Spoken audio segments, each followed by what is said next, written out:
Hello, dear friends. My lovely audiences, welcome to the East West Show. Jack Chow is hosting under the ICT TV. We are affiliated with the CBS network, and I believe lots of audiences like that because our voices are getting stronger.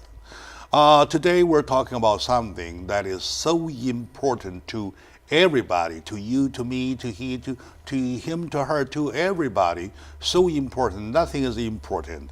I will even kill for it because it is my wallet we're talking about. Okay.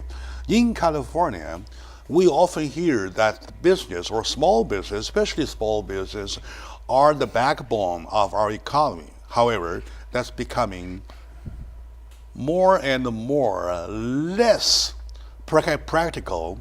It is a matter of fact, it's just a slogan. If we look at our elected officials, look at our quote-unquote representatives who are representing us, and if you track on the record what they are voting, what laws they are creating, they do not even care, right? So take the PAGA law, for example. I'll later ask my guests to explain to you what PAGA is. And the ADA laws, for example, take Proposition 65, for example. Nothing indicated this guy, quote unquote, representative are thinking of us, business owners. All right. So with me as a lead line, lengthy, I have my friend, Mr. Tom Menzel, on my right-hand side. And he is the founder and the CEO of a beautiful business called the Timely Frame, right, which provides doors. And by the way, EDI doors, all the whole building doors provided by him. Without him, we will be open door office. You'd have an open door policy. Open door policy. And also he's the founder and the CEO of Cabia, California, Business Industry Affiliation, right? Alliance. Alliance, right? So welcome to the show. Jack, thank you. Very good. And to his right-hand side is my friend Robert Pepple. He's an attorney at law, aiding him of whatever he's doing, going against to make our California more reasonable, more of a common sense, right? So now together they are doing something big, which I will let you know later. Welcome to the show, sir. Thank you for having me, sir. Very good. You do look like an attorney, because you look like very militant. Yeah, you have to believe in what you do, and we do. Okay, very good. So, it is an important invitation attended to them several days ago. In spite of the rain, the heavy rain. By the way, 2 days ago, I had a show with California, 2 water officials talking about our water, talking about the drought of California. We called for the rain. So in spite of this rain, these gentlemen are here on time. Thank you very much for making it. So what's happening? I know that you guys doing something very big.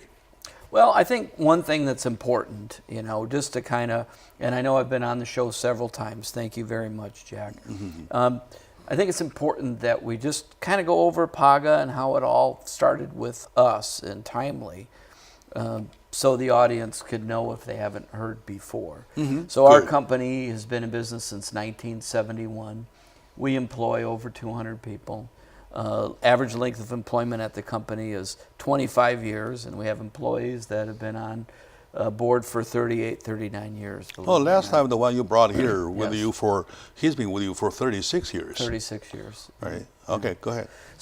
So the company always had a flexible work schedule. We gave out incentives, safety bonuses. We gave out, gift cards for turkeys, and we did what we could to make our employees happy. And they had to be happy, otherwise they wouldn't stay with you that long. Oh, yeah, of course. Mm-hmm. So what ended up happening is we had a disgruntled employee seek legal counsel, and we were taking our lunches, some of us, not all of us, beyond 5 hours. And once you take a lunch beyond 5 hours, you're violating a labor law violation. Then they looked into it, and we didn't calculate our safety incentives correctly.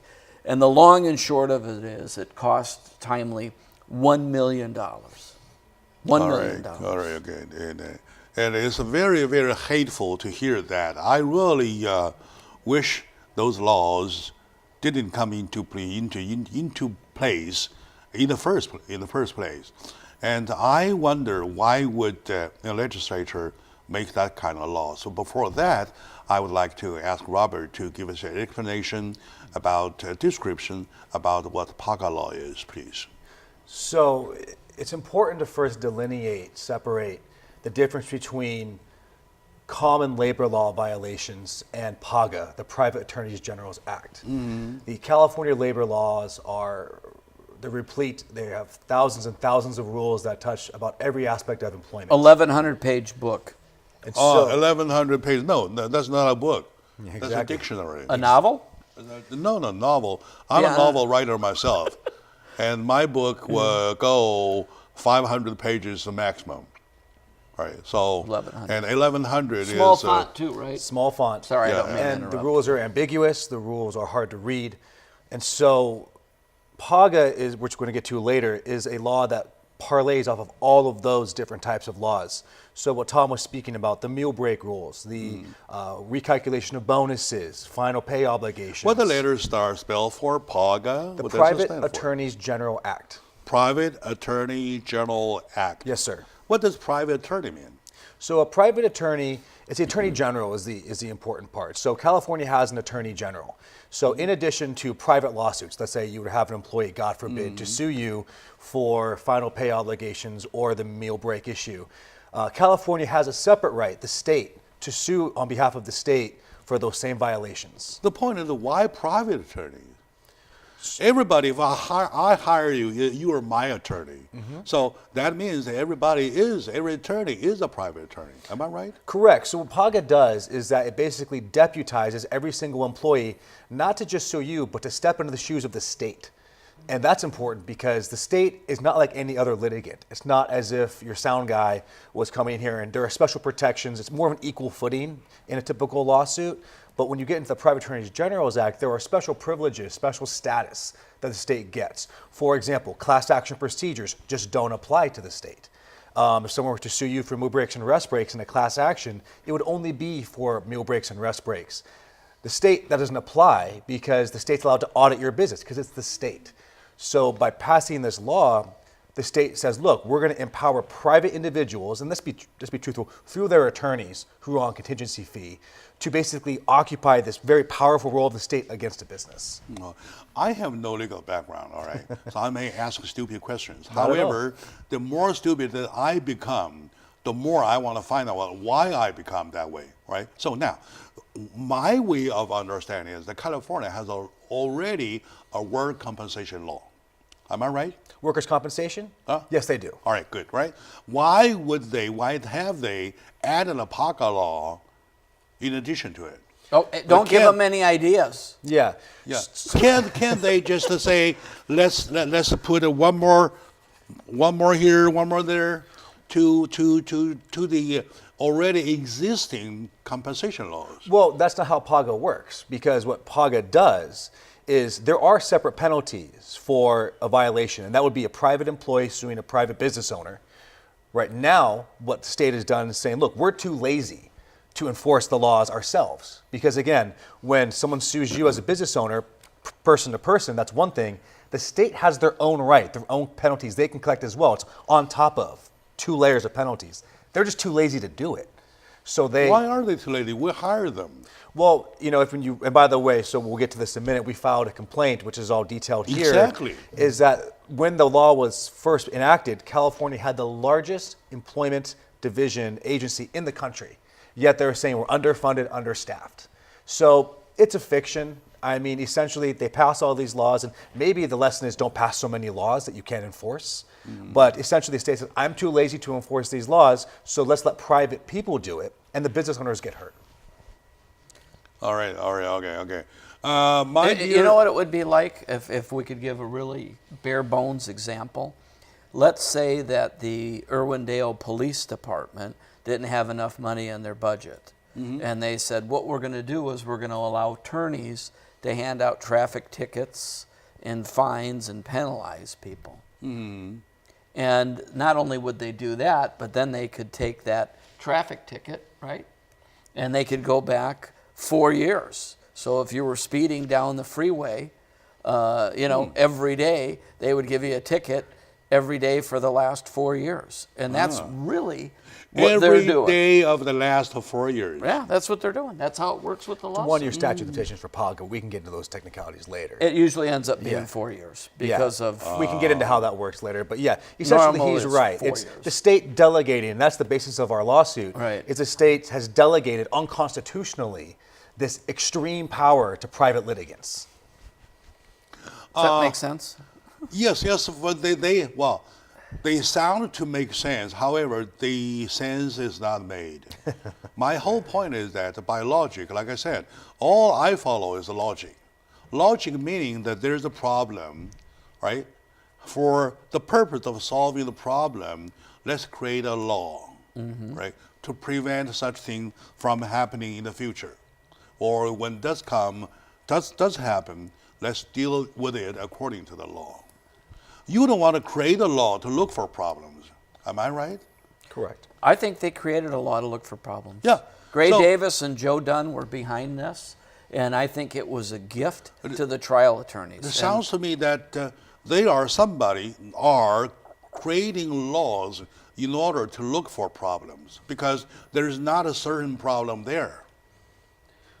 This law has created a multi-billion-dollar industry, and most people aren't even aware of it.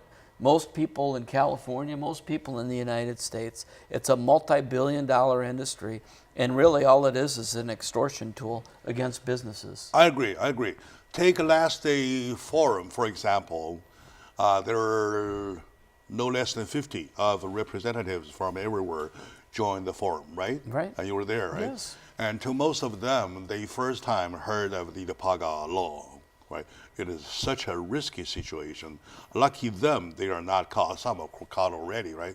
So my dear audiences, today with my friends Tom Menzo and Robert Pepple, an attorney in the law, we're talking about a California that is running into a black hole of those interest group and the money-hungry people to kill California's small business, which is claimed to be our backbone of our economy. So stay with us. We will be right back, please.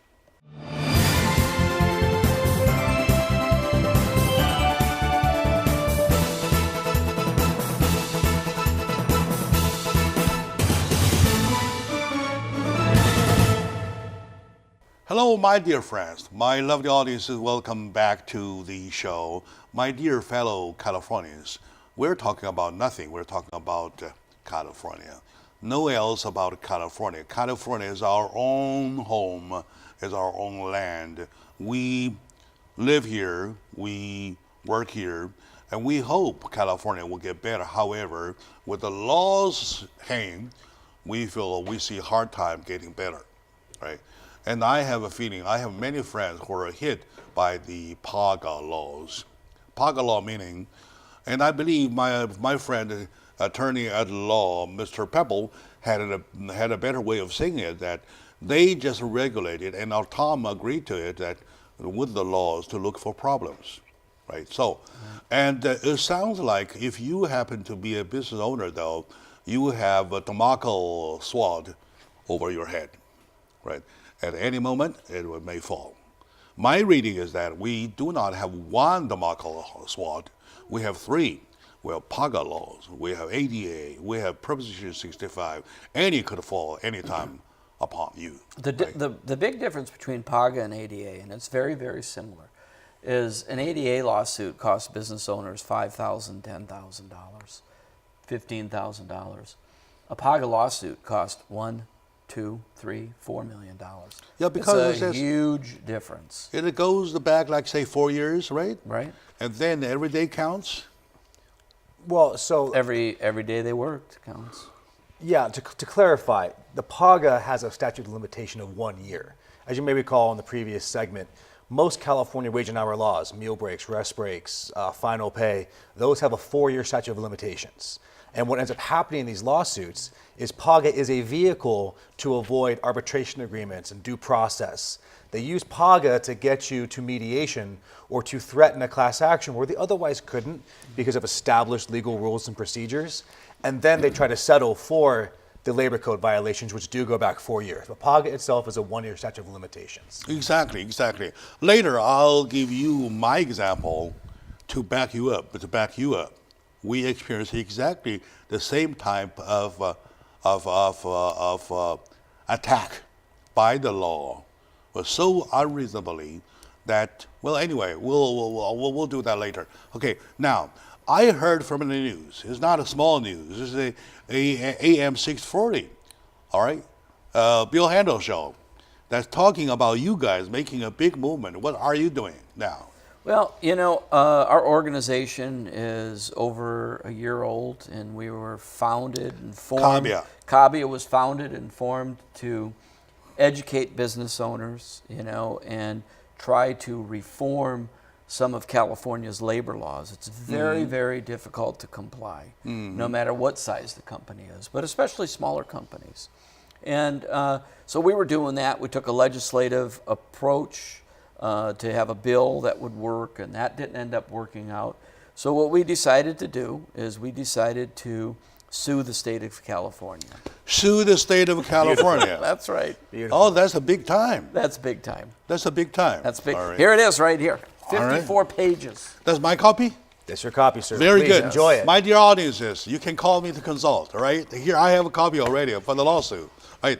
Lawsuit. And what's wonderful is Rob here is, he's like the main architect, Oh, you see. He designed all the blueprints, correct? That's correct, sir. Yes, I did. I The see. research and the theories I behind see, the I see. lawsuit were. So, what is the status quo now? What step are you at? Well, we just filed it last Wednesday. Last Wednesday, okay. Right. November 28th. November 20th. That's my wife's birthday. Is it? Yeah, okay. Well, she's welcome. Very good, okay. So, what does the law say? Well, I mean, what does the lawsuit say?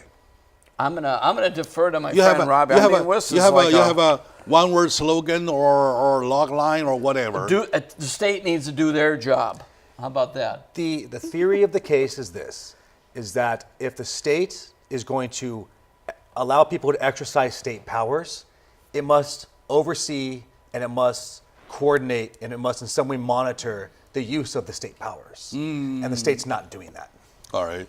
In other words, the state power is being abused. Correct. It's beyond abused. It's not being abused by negligence. It is being abused for money-hungry group of people. Jack, let me just give you one example. I have to give this example. Walmart recently, they're working on a PAGA lawsuit.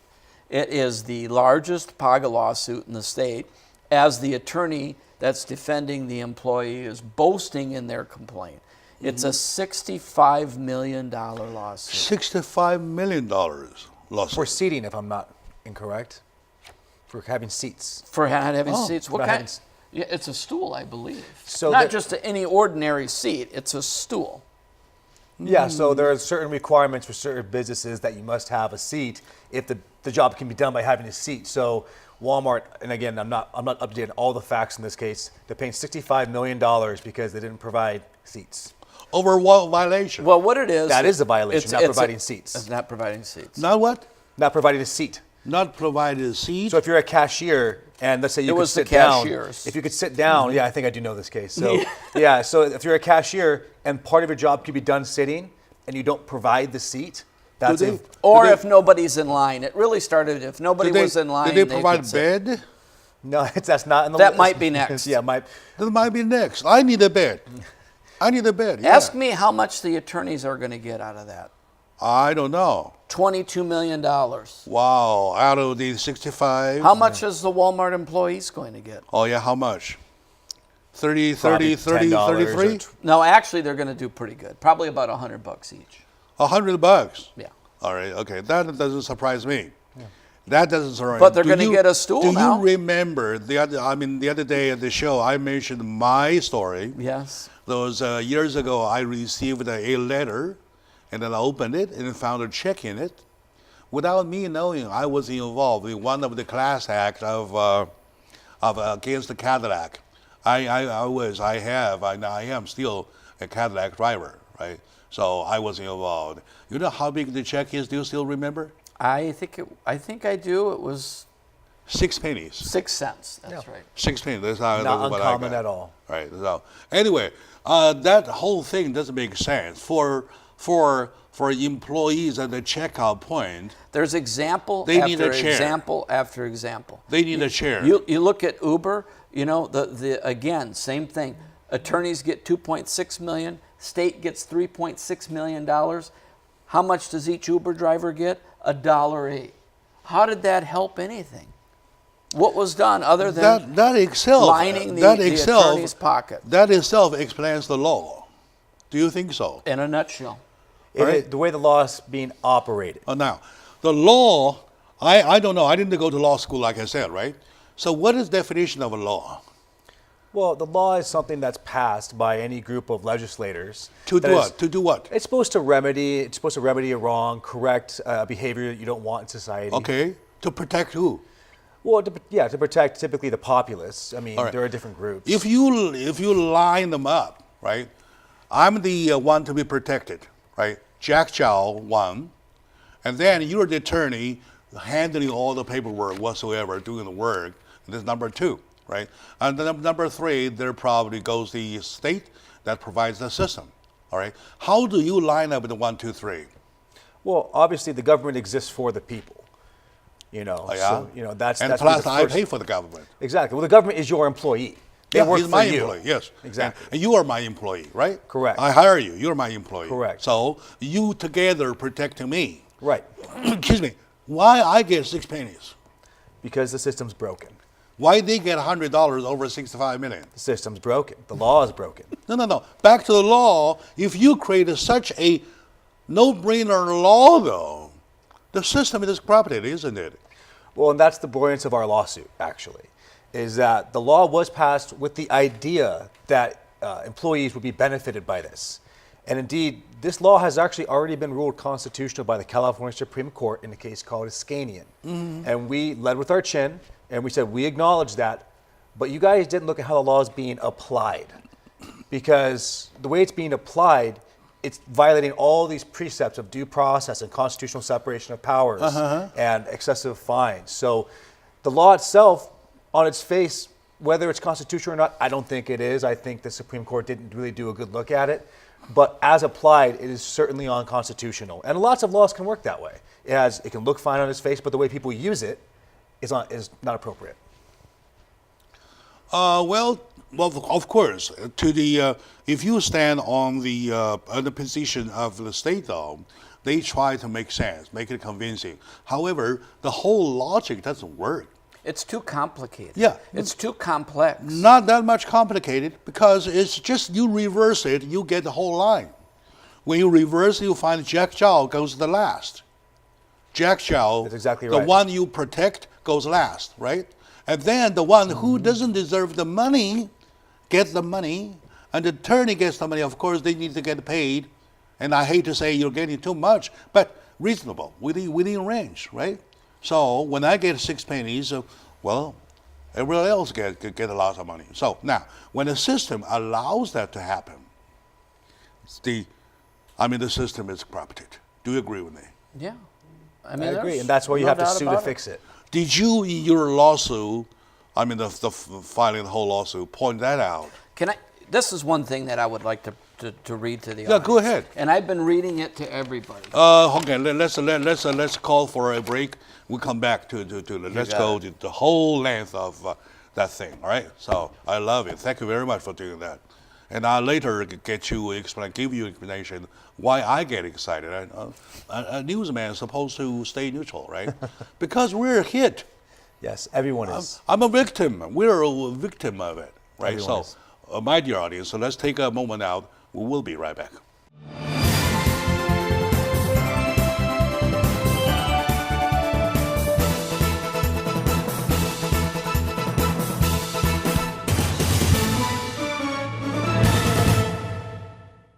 Hello, dear friends, ladies and gentlemen. Welcome back, my dear fellow Californians. It is a critical moment to try to save California, and we save ourselves by saving California, which is the logic for today. And normally we do not get involved as media man, especially me myself, but not today. speaking of the PAGA laws, everybody is a victim, right, including we. When I say we say this platform. I'll explain to you later. But now, go back to my dear audiences. They are my good friends, Mr. Tom Menzo, founder and CEO of a wonderful big business that goes back for 36, 37 years and employs more than 200 employees. Facing a law that goes over 1 million, he might have to close down soon, right? I want to cry for that. Okay, and he is the founder and the CEO of CABIA, California. Because we're fighting back. Yes, sir. California Business Industry Alliance. And to his right-hand side is his attorney. Salute for fighting for justice, Mr. Robert Peppel. So together they are fighting a lawsuit against the state of California. All right. Thanks to the beauty of the democracy system, we have the right to sue anything. Now we decide to sue the state of California, right? So back to your paper. Back to our paper. So the complaint is very, very well drafted, and I thank Rob and everybody at Epstein Becker for all the hard work that they put into it. Mm-hmm. And I'm trying to read the opening synopsis, the opening summary paragraph to anybody and everybody, because it really gives you a clear understanding of this lawsuit. The overture. Right. So, are California business owners who inadvertently make payroll errors equivalent to the worst perpetrators of hate crimes? That's the twisted logic more than a decade ago that led the state legislature to pass a harmful law called the Private Attorneys General Act. PAGA was conceived as a means to help employees right workplace wrongs without further burdening the state bureaucracy. Trial attorneys quickly discovered they could use the law for their own benefit. Mm-hmm. Today, thousands of PAGA complaints are filed annually against large and small businesses, nonprofit charities, and even labor unions. PAGA, as written and practiced, is unconstitutional. With this complaint, we're asking the state to enforce its own laws, rather than transferring the state's power to private attorneys who operate for their own personal I like that part. It's perfect. Let the state do their own business and rather hand it over. Like say, they are too lazy to do the business. But what's important, and I'm going to have Rob touch on this, what's really important, the amazing line is, hate crimes. Are they compared to the worst perpetrators of hate crimes? Why would we put that in the complaint? Why did we put that in the complaint? Yeah, exactly. Rob? Yeah. Tell me. Tell the audience. So when I was doing the research for this complaint, we wanted to make sure we did our homework. And so we went back into the legislative history, which are records of committee meetings and all sorts of analyses that the legislature does when they pass a law. And incredibly, the state legislature understood that this was a completely unique, unusual, never seen anywhere before grant of power to private citizens. And there was no corollary for it anywhere in state law or federal law. But the one they did find was the only place in California law where they transferred the state power of the AG to go after someone for personal penalties was under the Unruh Civil Rights Act, which provides someone who has committed a hate crime to seek a $25,000 penalty through the power of the state. That is the only analogy they could find. And that is how they justified delegating this power for wage statement violations, taking a meal break after 5 hours and 1 minute, not paying someone 2 pennies on their last paycheck. That's the analogy they drew in 2004. And also, very disturbing. And also, they gave an example. If you cut your paycheck, you wrongly spelled a name. Correct. You forgot a comma whatsoever, Correct. or a dot.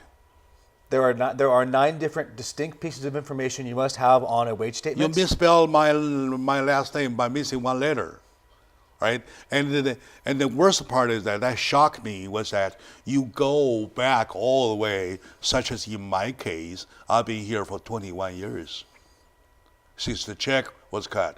And then, well, I believe we have to close the business, right? That's the impact. You got a problem. Even if you close the business, even if you close the business, you file bankruptcy, you're still on the hook for a PAGA penalty. Let me explain that. So the PAGA law is unique among all laws because it basically breaks all common norms that we understand about the litigation system. For example, you say close bankruptcy. There is a California law, under California Labor Code 558.1, and also the Labor Codes 558 themselves, that say that an individual is personally liable for civil penalties under PAGA, even if they're not the employer, even if you have a business, even if you're incorporated, indeed, even if you're just the payroll person who's not even the owner of the business, if you are in fact responsible for the violation, you can be personally liable for the penalties. All right. Just That's like very, taxes. That's very scary. Now it's time I'd explain to you why I get excited. Right? I'm not a business owner. I'm just an executive, one of the executives, right? I'll say. Okay, now, we used to have an employee who, her schedule, which was to show up 9 o'clock, go off at 5, 1 hour of lunch break or something, right? She would show up at 10:30, and then she would just go to Walmart or Kmart, or Samsung Club, whatever, go for dog food, cat food, discount, or coupons or whatsoever. And by 12:30 or 1, she will be back. And she was very tired, and she would take a nap, right?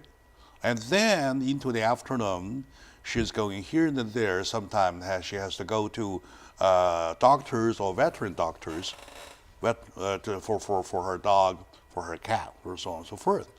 By 4:30 or 5 o'clock, she wakes up to work, right? Because of the job duties, of course, it's a whole day job. She stayed there for overtime, quote unquote, right? We told her, we urged her, do the job in the daytime. Why you do that way? Then she said, in the summertime, she says, oh, I have no air conditioning in my room, so I'd rather stay here. We kind of wasn't vigilant enough. We did not even know there was a PAGA law. In wintertime, so my room's cold, it's just warm here, something like that. For years and years, finally, she filed a PAGA lawsuit against us. So, through many, we thought we will win because all the employees can testify. Everybody, every single member of the group can testify her style. But the attorney says, you better surrender, all right? You better surrender. And there was even sometimes, twice or 3 times of coordinating meetings or whatever. Even the coordinators say, we understand you, but you will lose. And I guarantee you will lose. And they're right. Nobody wins. So he was right. So that is how the California law system, the legal system. And that's how most of these suits happen. Just so everybody knows, you try to be flexible. You try to work with your employee. Hey, I need to go watch my child's soccer game today. Can I leave early and make up the time tomorrow? Hey, I need to do this. Hey, can I do this? That's the human being way, all right? And you try to be flexible, it costs you millions. Call it the common sense. That's the human being way. Right, but in California, you can't be an adult. Everyone has to be children to be managed, and micromanaged. So that's the system they put us under. My dear friend, my lovely audience, we're going out of the bound, all right? Out of bound. Like say you and I play chess, right? Okay. I'm not afraid of anything, how strong you are, how smart you are. I'm only afraid you put your chess out of it, out of the board. Right. So I can't play with you. I say bye-bye. I can't play with you, right? So my dear audience, California, under that law, under that kind of law, is going nowhere. We believe that if you are a business owner, please listen carefully. Join them in the fight. Is that class action? No, so it is not a class action. It is a lawsuit against the Attorney General saying this law is unconstitutional. We want the court to bind your hands so you can no longer enforce it. All right, very good. Let's take a moment now. We come back still to continue because we have so many vivid examples. Some of them are even hilarious to share with you, that probably give you a more vivid impression about what kind of law we're talking about. Stay with us, please.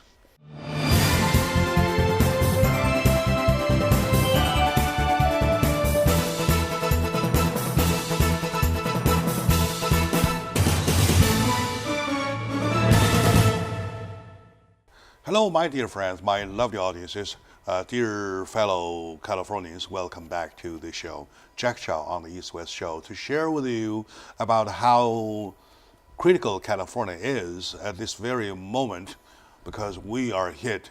California business owners are, especially small business owners, are being hit by unreasonable, crazy, no-brainer, evil, manipulated laws, right?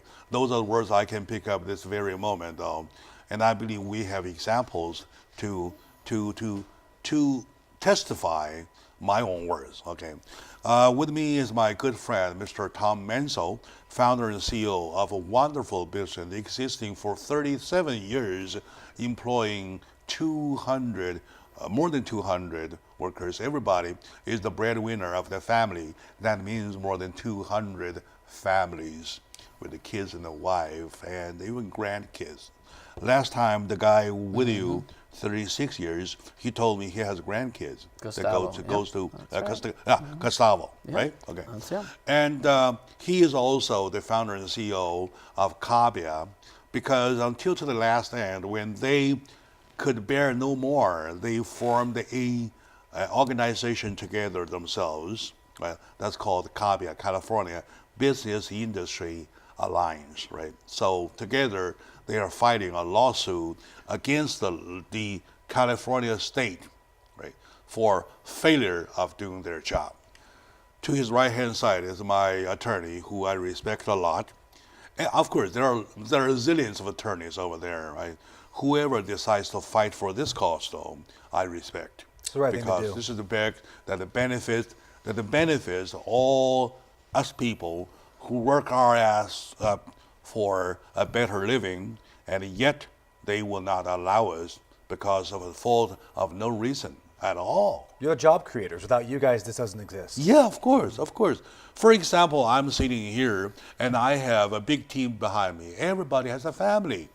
And this is a rice bowl. The price that provides me my food, gets my bills paid, and everybody the same thing. If this collapses, well, where do I go? Where do I go? Where do they go? This is such a critical thing. And I remember last time when we had a forum, and there was several speakers told their stories. And I believe Tom can recall that, right? Oh, yeah. Okay. So what do you want to say to audiences? Well, really quickly, so we filed the complaint down in Orange County last Wednesday, and I have to say this on your station. I have to thank you from the bottom of my heart to yourself and EDI Media, because they came and they covered the event, and it was on news that evening, and it was done so professionally and beautifully. I just couldn't believe it. We're just doing our job. It We're was just doing our it job. was Yeah, we're just doing fantastic. our job. Absolutely fantastic. Yeah, if you recall, at the very forum when Mr. James Su made his first remarks, Yep. he said that normally media doesn't take position, but when the issues becomes to be right or wrong, in terms of right or wrong, we choose to be a responsible media. So we're selective. We try to be responsible. I just want to for make sure that California. we You put all your of faith us in the thank right you. guy. Yeah. Very good, very good, very good. And do you know somebody named David Houston of Pasadena? Yes, yeah. Yeah, you know him, right? Yep, yeah. His story was even tearing. Yep. Even tearing.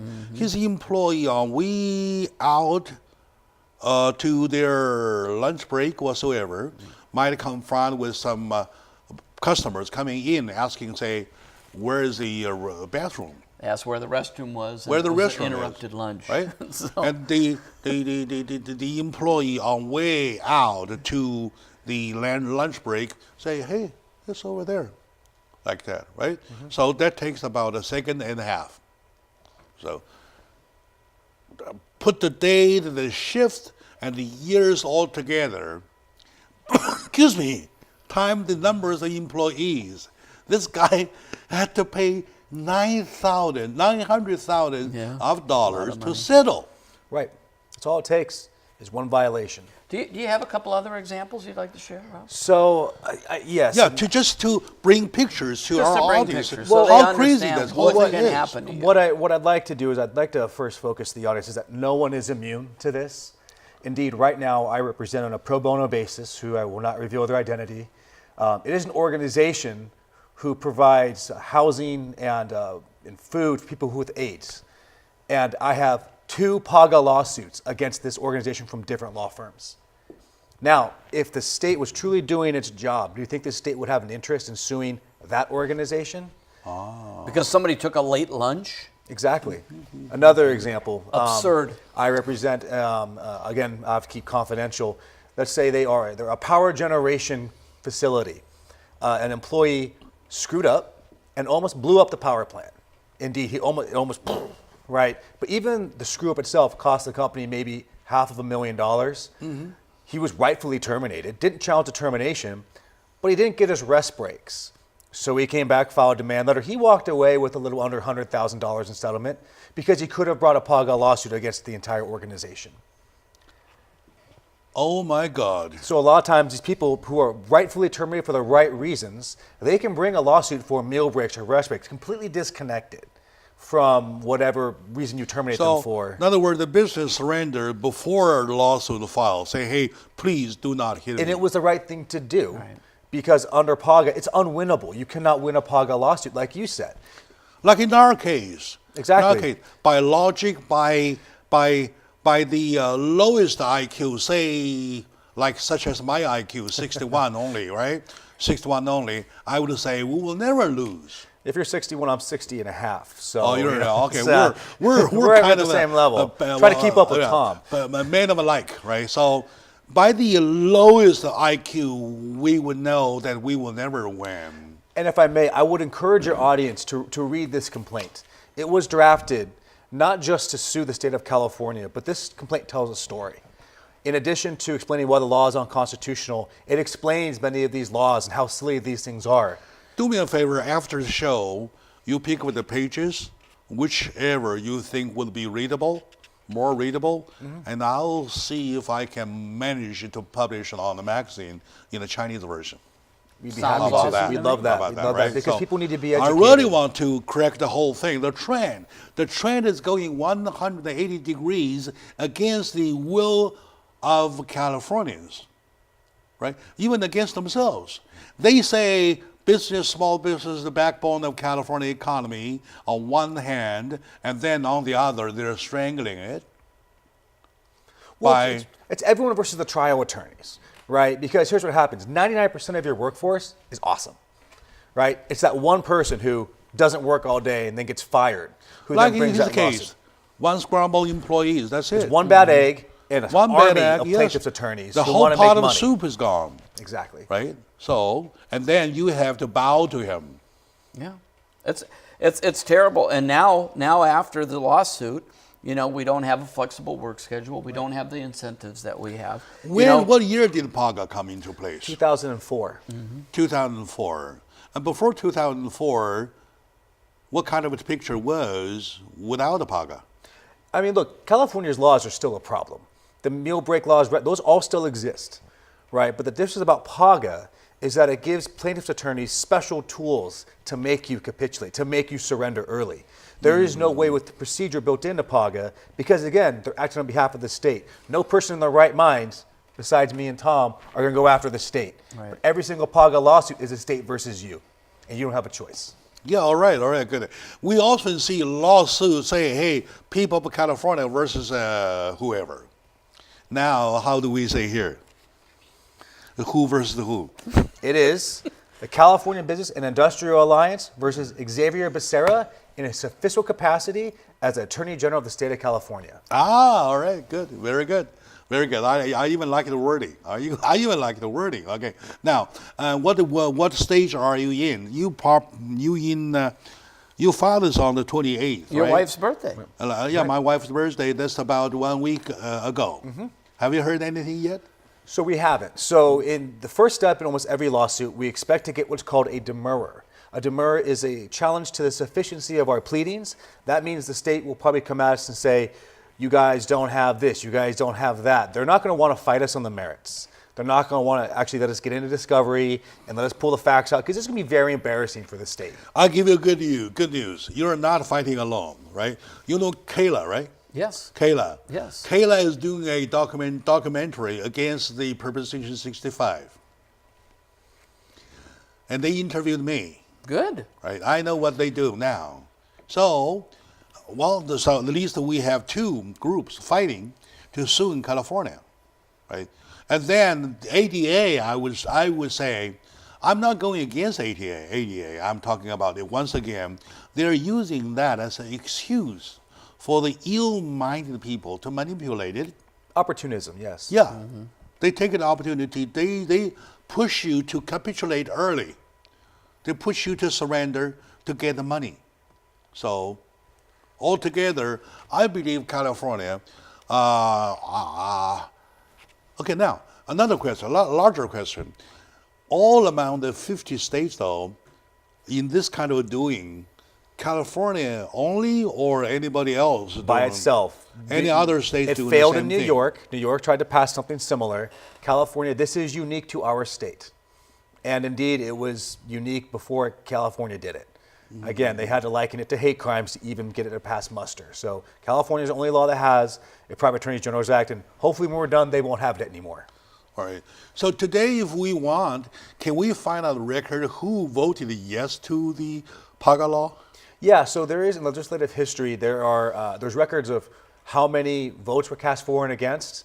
I'm not sure if I could determine who voted yes or no, but I could have the answer to you in a couple of hours. The author was Joe Dunn, and I keep bringing him up to everybody because he was a senator, and then he was actually, I believe, the president of the bar of California. Can you please provide me as many names whatsoever or numbers you can, and I make a plan to invite each of them come on the show to explain to my audience. We should invite Joe Why Dunn. would they have Well, done most so? of them probably aren't going to be, because they're probably not going to be in the legislature anymore. But again, we could ask him people why. bring up bills all We the want time. to use the media as the third eye Yes, to see things right. correct. Okay, I'm not giving anybody a criticism or whatsoever. I just extend my invitation. Please be invited, cordially invited to come to my show to talk about it. And did you want to tell them about Gray Davis? So here's the thing: if with Gray Davis and Joe Dunn, and they were the ones that were behind this lawsuit. Joe Dunn was the senator, and then he's actually was in charge of the California Bar Association. He was the president. Mm-hmm. He got terminated from there because he was improperly spending money and going on trips and vacations. Mm-hmm. He sued and ended up losing. So this is the type of person that you have that are passing these laws. And when Gray Davis did this law, it was 5 days after he was recalled by the voters. Yeah. He signed this law. How's this even possible? 5 days after He was still recalled, governor, but after the California people said, get out, 5 days later, he signed PAGA. It was like he pardoned Charlie Manson. That's about what but it the time of signing, was he a governor of He California? was, right? So there was a transition period before Schwarzenegger took office, right? So basically, I think it was maybe a month or two. But yeah, the day after the election happened, he knew he was voted out, signed PAGA. In other words, during the transition period. Correct. All right, good. Okay, my dear friends, we're over time. Every time when we get over time, we have to tell him to join our cause, though. Yeah, sure. And as you can see, the contact is all on the screen. CABIA.org. Yeah, is all on the screen. The complaints on there Join too. the party and join the fun. And I believe that it is about your right. If you do not join the fight, nobody will think, hey, this guy deserves a right? So speaking about representatives, the word is really under quote unquote. So let's see how much we can find out. And I'm waiting for your list of names. You got it. Right. All right. Thank you very much, my dear friends, for watching.